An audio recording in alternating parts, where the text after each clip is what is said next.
Resourceful Designer, episode 264, The Psychology of Pricing, Part 1. Welcome to the Resourceful Designer Podcast, offering solutions to streamline your graphic and web design business so you can get back to designing. And now your host. He never turns down garlic bread, Mark Dacote. I mean, yeah, it's garlic bread. Bring it on. Anyway, this week is part 1 of a multi-part series on the psychology of pricing, covering the numbers you use and the way you display them.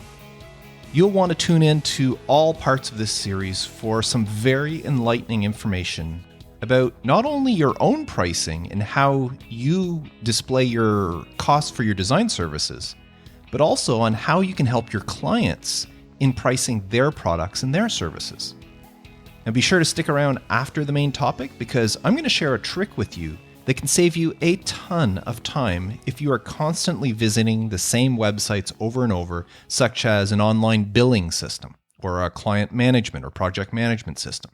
Now, I shared this trick recently in the Resourceful Designer community with one of the members, and it completely blew his mind. So be sure not to miss that out. I'll share that after the main topic. But now let's get right into the psychology of pricing, part 1. I recently read a very in-depth article written by Nick Kolenda on the psychology of pricing. In fact, I was so fascinated by what he revealed that I immediately changed some of the ways that I price things and the way that I display prices for both myself and on some of my client websites. Now, I'll link to Nick's article in the show notes for this episode in case you want to read it through for yourself. It's a very, very long and involved in-depth article. But I thought what I would do is save you the time by summarizing what he says here on the podcast. And I'm sure that you're going to find this information very useful in both your business and in helping your clients.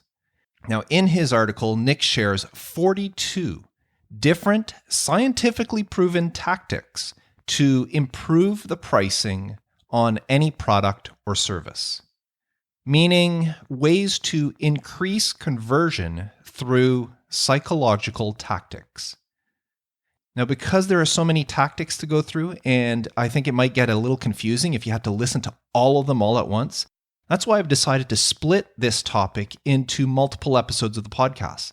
That way you can learn about a few of the tactics, digest them, maybe implement them in your own business before I inundate you with even more pricing psychology. But as Nick puts it in his article, at the end of the day, price is merely a perception. Nothing more and nothing less. And in fact, you can change that perception of how people interpret a price simply by changing the visual traits of the numerals themselves. It's a given that, say, the number 5 is greater than the number 4, and the number 6 is greater than the number 5. But using these pricing techniques, these tips, these strategies, you can actually make prices seem lower without reducing the actual price. According to a 2002 study, most people don't remember exact prices. Rather, they remember general prices. Have you ever looked at a price and then later, when asked about it, maybe had a general idea of how much it was? I know this happens to me all the time.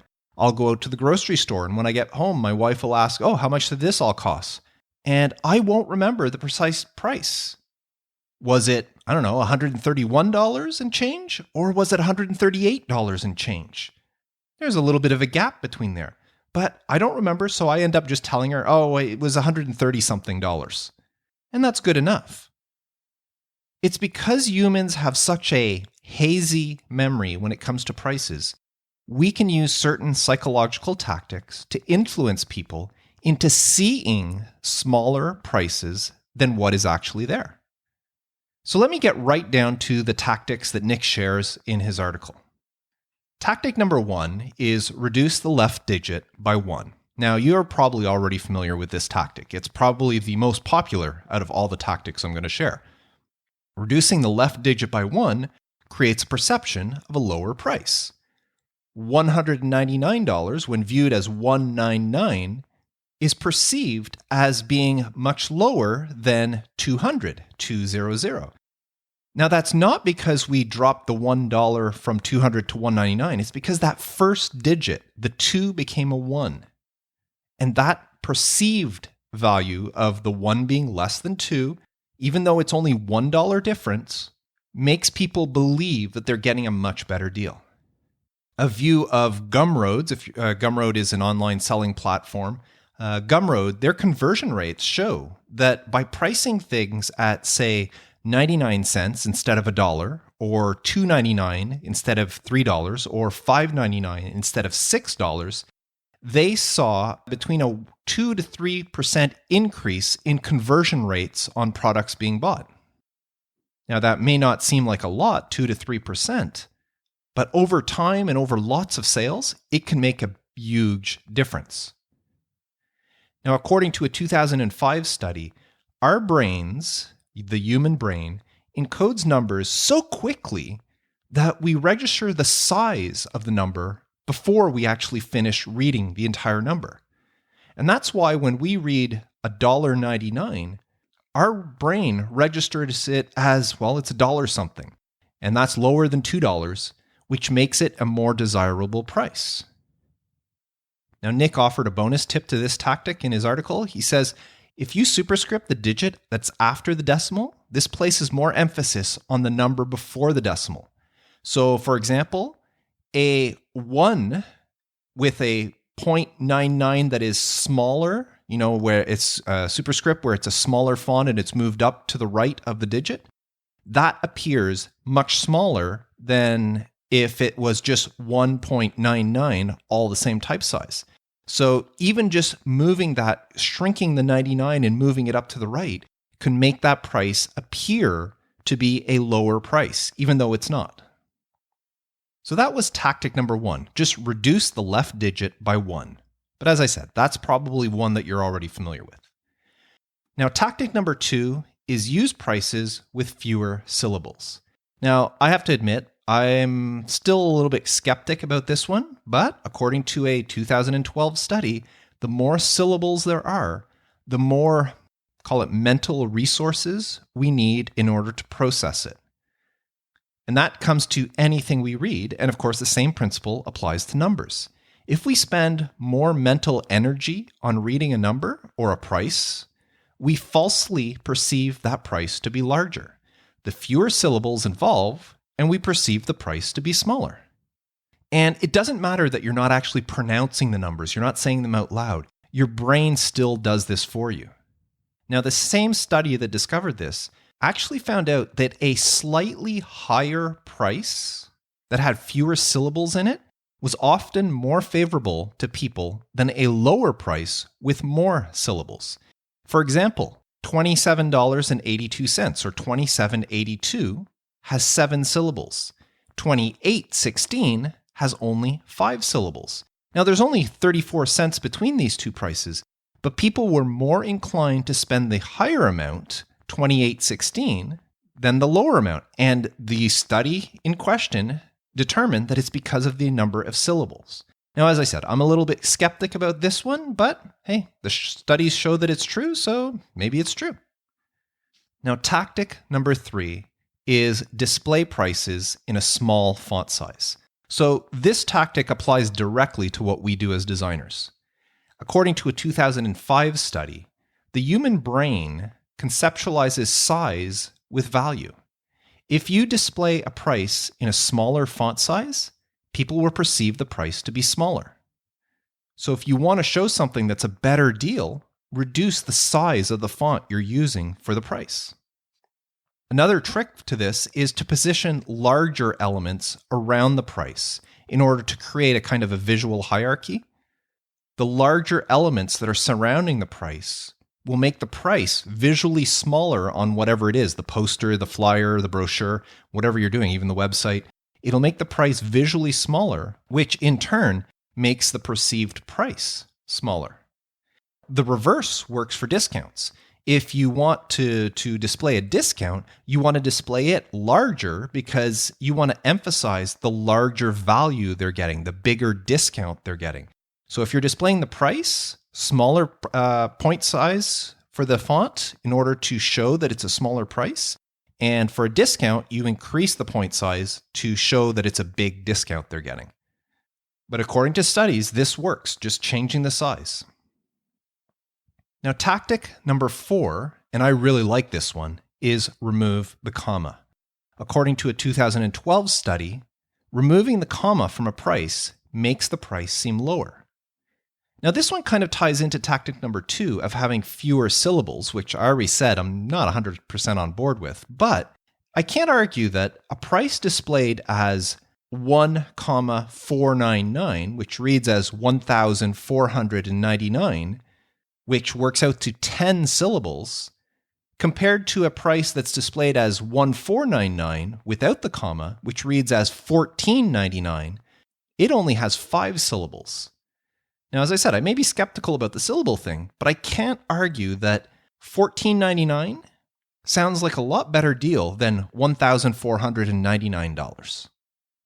So it's little subtle things, and that's the whole thing about psychology, is it's the little subtle things that people don't even realize. Their brains are doing stuff. So if you see 2 prices, $14.99 or $1,499, your brain automatically thinks that the $14.99 sounds or just feels, maybe that's the way we should say it, it feels like a lower price or a better deal. So whenever possible, remove the comma from the price. Now, tactic number 5 is to use words along with the price that indicate a reduced magnitude.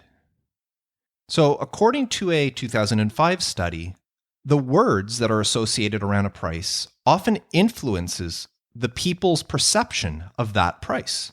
For example, in the study, they use this example: 2 identical pairs of inline skates, both selling for the exact same price. Both packages list the exact same features and benefits.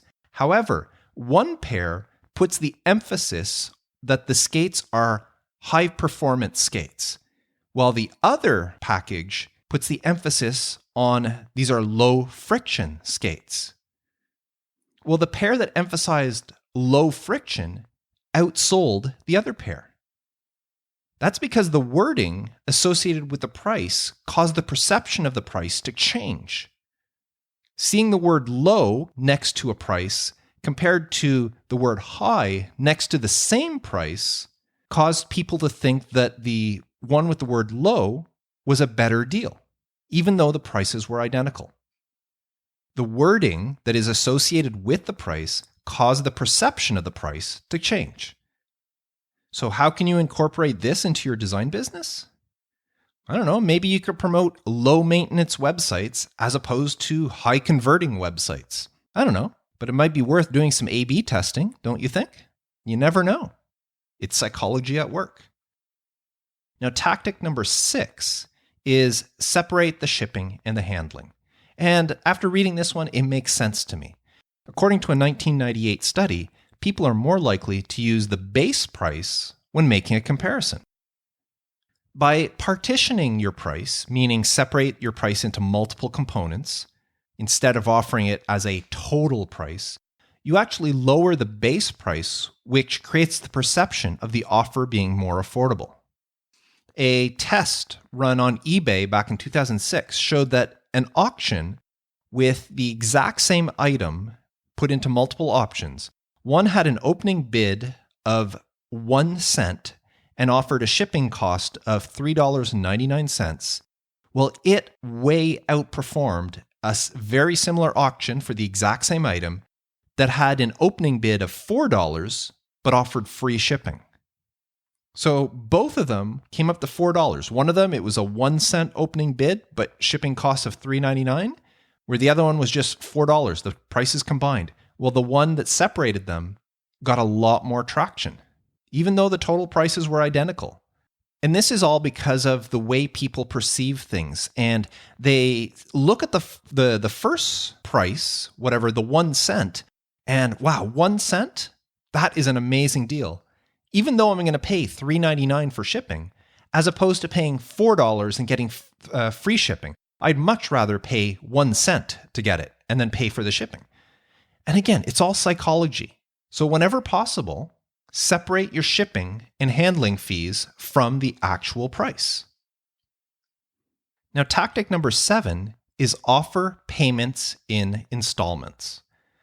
By offering people an option to pay in smaller increments rather than one lump sum, you anchor their perception on the smaller price, the incremental price.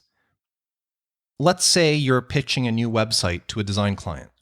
Instead of quoting them, $6,000, you quote them 3 installments of $2,000 each. Now, don't get me wrong. Clients are not stupid. They know that 3 installments of $2,000 is $6,000.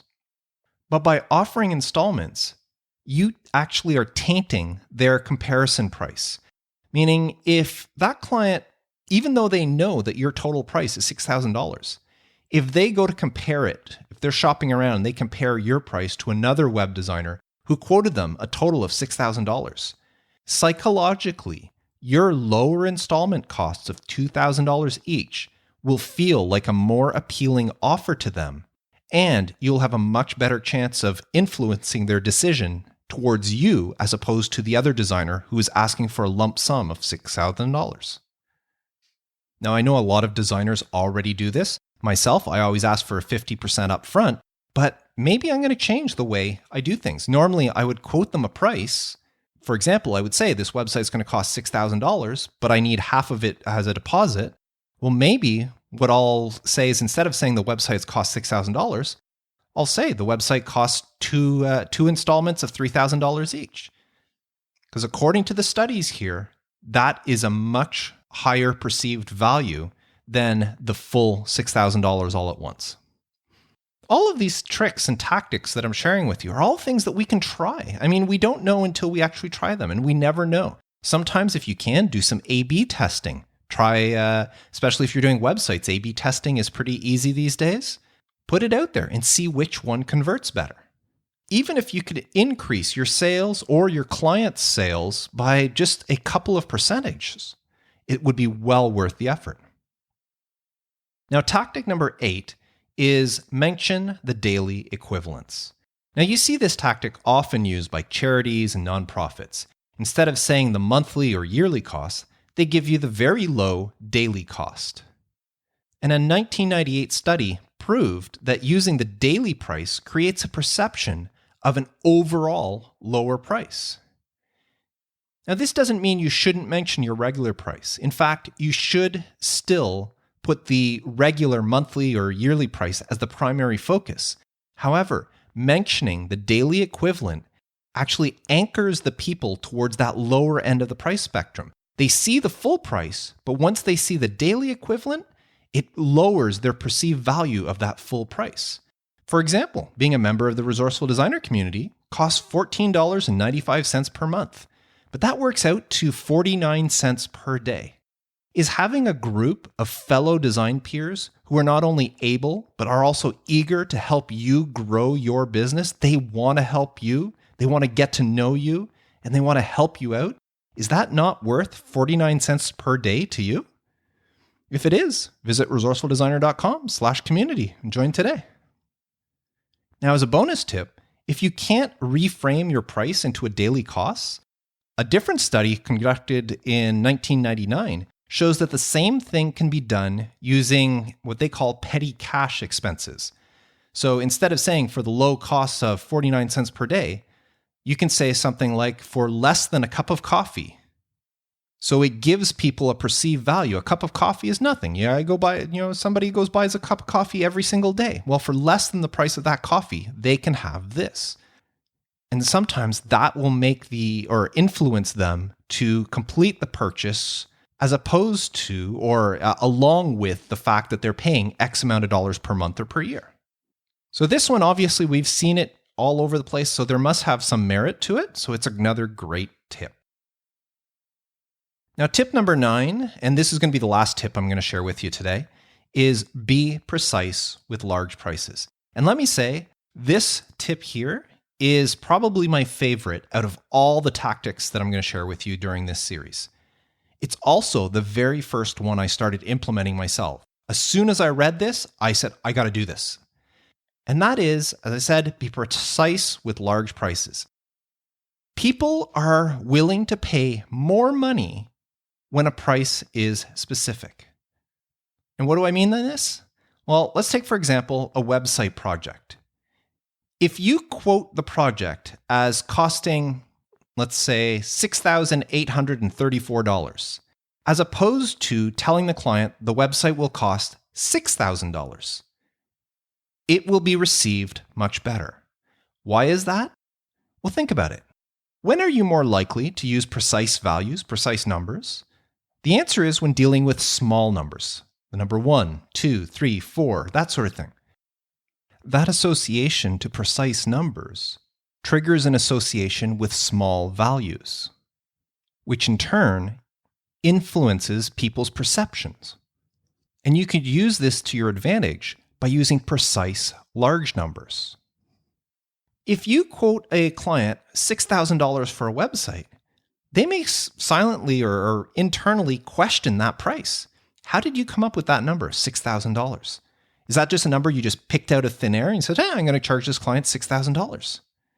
Or maybe you calculated up the cost and it came up to, I don't know, $5,700 and you decided, I'm just going to round it up to $6,000. They're going to be suspicious and they're going to wonder, where did that price come from? Because when dealing with a large number like that, as I said, people get suspicious if it's rounded off. But a precise number, such as 6,834, leaves little room for the client to wonder about. I mean, 6,834? Wow, that's a very precise price. And if that's what you're quoting, then that must be what the actual project cost, right? And this thought pattern makes people much more agreeable to a price. In 2007, there was a study done that analyzed 27,000 real estate transactions where people were buying homes, and it showed that home buyers were willing to pay more, often thousands, if not tens of thousands of dollars more for a home if it was listed at a specific price. So instead of having the home listed at, say, $350,000, the home was listed at $362,000, 700 and whatever. Seeing that more precise price as opposed to an arbitrarily rounded off price, people were much more willing to take it at face value. Now, this same study also realized that whenever you had a more precise price like that, people were also much less likely to negotiate. Or if they did negotiate, especially with homes, if they came to negotiating, they would negotiate in much smaller increments than those bidding on a home with a rounded asking price.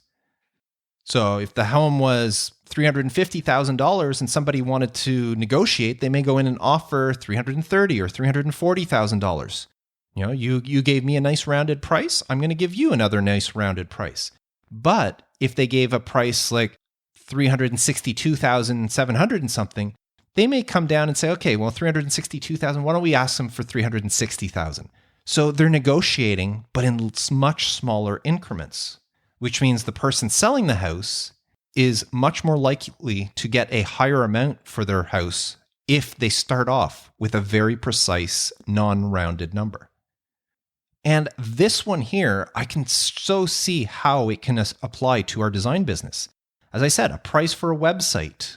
If you quote a price of $6,834 as opposed to a price of $6,000, the client is much more likely to be agreeable to your higher price and not question it. As I said, after reading this one, I immediately stopped quoting round prices to my clients. Now, it's still too early to tell how well this is going to work out in the long run, but let me tell you, so far, so good. The few proposals I put out have all come through without any hesitation on the client side. So out of all the tactics I've shared with you, so far, this is the one that I really think you should look into more in the way you do things. Now, speaking of all these tactics, I already feel like I've shared a lot of information with you. I know this is an audio medium, you're not seeing things, so I don't want to overwhelm you too much, so I'm going to stop here. and I'll continue going in next week's episode. But I would love to know what you think of all of this. Have I influenced you in any way to look at your pricing models, to change the way you are doing things, or perhaps to reach out to your clients and offer them some advice on how they can change their pricing? Please let me know. Send me an email at feedback@resourcefuldesigner.com. Now, as I said, next week's episode, I'm going to continue through these strategies. Now, you can go ahead and read Nick's article that I'm going to share in the show notes and read ahead and get all the information that I'm going to share anyways. It's all there for you to read. But rest assured, you don't have to go through that long. As I said, it's a very, very long article. You don't have to do that. I'm going to share the rest of them with you in the next couple of weeks.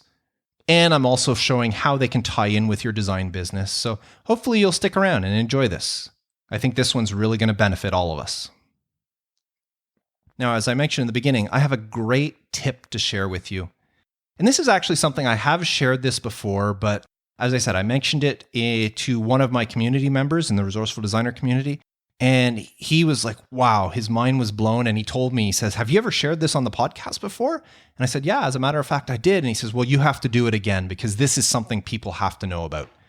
So even though I've shared this before, here it is again. And what I'm talking about is Chrome application shortcuts. Now, I haven't checked if you can do this with any other web browser. I use Google Chrome for my web browser, and Chrome offers a very convenient way to turn a website, a web page, into a desktop application. And that's by using Chrome application shortcuts. Now, this is especially useful for browser-based tools. I personally use it for my invoicing software. I have an online platform I do for invoicing. Well, I use this for that. I also use a project management software called Pludio, which is, I use the web-based version. So I use it for this as well. Now, what this does is you open up whatever website in your browser. Then you go up to the top right of the browser window, to the right of the address bar. Way off there, there's 3 vertical dots. When you click on those 3 dots, a menu opens up and you go down to where it says More Tools. When you go to More Tools, it says Create Shortcut. Now, when you click on that, a window opens up and it tells you to name the application. So whatever it is, you just name it. It's a pop-up menu or a pop-up window appears. And whatever it is, in the case like my project management software, I use one called Pludio, so I just called it Pludio. Now be sure there is a checkbox that says Open as Window. You want to make sure you check that off. And then once you click OK, a new application icon will appear in the Chrome Apps folder within your Applications folder. And with that, it's an actual desktop application. You can now use it like any other application on your computer. So you can drag it. I have added mine to my dock. So now, instead of going to a web browser and typing in or clicking on a bookmark to open up my project management software, I can just go down to my dock, click on the icon, and a window opens up. It doesn't look like a browser window. It just looks like an application window with that web page in it. So now I have all access to my project management. I have another one for my billing software, my invoicing software. I can click on it, open it up, create an invoice and it bypasses. You don't have to worry about logging in or any of that stuff. The other thing is since these are technically applications, I can use the application switcher. So I'm using Mac here. So if I use Command Tab to switch between applications, I can actually switch between like my Pludio or my invoicing software very quickly using Command Tab, where you can't do that if it was left in a browser window. You'd have to open up and go look through all your browser windows if they're open, or open a new browser window and then navigate to the proper website. But as I said, you can add these applications to your dock. You can create aliases from them. You can switch between them using your control center, the Command Tab on your keyboard. And it treats it as if it was an application on your computer. The only thing is you do need an internet connection because it is connecting to the website. It just doesn't look like a website. It looks like a desktop app. And when I discovered this, I forget how long ago it was I discovered it. This changed the way I did a lot of things. And I've got many applications, quote unquote, applications on my computer that are actually Chrome shortcuts or application shortcuts to a web page somewhere that I access often enough. So that's this week's tip of the week, Chrome application shortcuts. And I'll give you the instructions there in the show notes for this episode. Again, it's the 3 dots on the upper right. Go to More Tools, Create Shortcut, name it whatever you want, and make sure you check the Open As window. If you don't do that, when you click on it, it'll just open up the web browser again. So opening up as window make it look like a desktop application. So that's this week's tip of the week. Now, before I go, I just want to remind you one more time about the Resourceful Designer community. And for the low price of only 49 cents per day, see what I did there? You can be part of this great community of dedicated designers that are just like you. Designers who are able, willing, and eager to help you. They want to get to know you, they want to get to know your business, and they want to help you succeed. So to become a member, visit resourcefuldesigner.com/community and join today. So that's it for me. I look forward to continuing this series next week. But until then, I am Mark Decote, wishing you all the best with your design business and encouraging you to stay creative.